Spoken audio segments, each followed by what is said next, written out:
Obviously, on election night, we'll be very interested about the balance of power in Congress, and specifically in the Senate, because it really does hang in the balance this election. Here you see a map where all of the Senate candidates that are running this cycle are up. The blue and the red are states where one U.S. Senate candidate is up. The gray does not have a Senate race this cycle. You can see the breakdown here, but let's look bigger picture here. This is the majority, 54 Republicans to 46 Democrats. It's actually 45 Democrats with one independent who caucuses with the Democrats, but this is the majority. It takes 51 for the majority, or 50 plus 1, and we'll explain that in a second.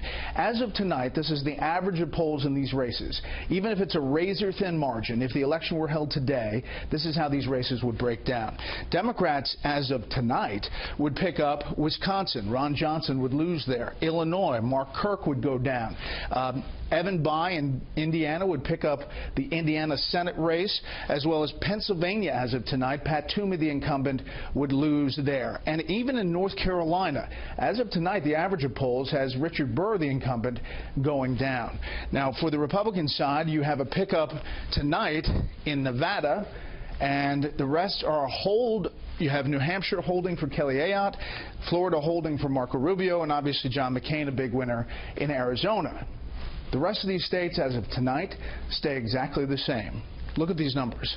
50-50, tie. So whoever wins the presidency then is the tiebreaker. If Hillary Clinton wins, Vice President Kaine becomes the tie-breaking vote, and Democrats take the majority of the U.S. Senate. If Donald Trump wins, Vice President Pence is the tiebreaker, and Republicans win. That is how much the U.S. Senate hangs in the balance and how close it is. Now, on the House side, it's a different picture. 247 to 188.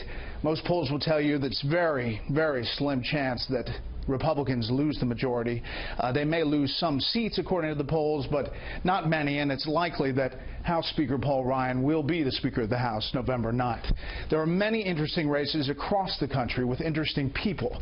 One of the most interesting House races is in California, where the son of a political icon is going up against a new face in the Republican Party, running an interesting race in California.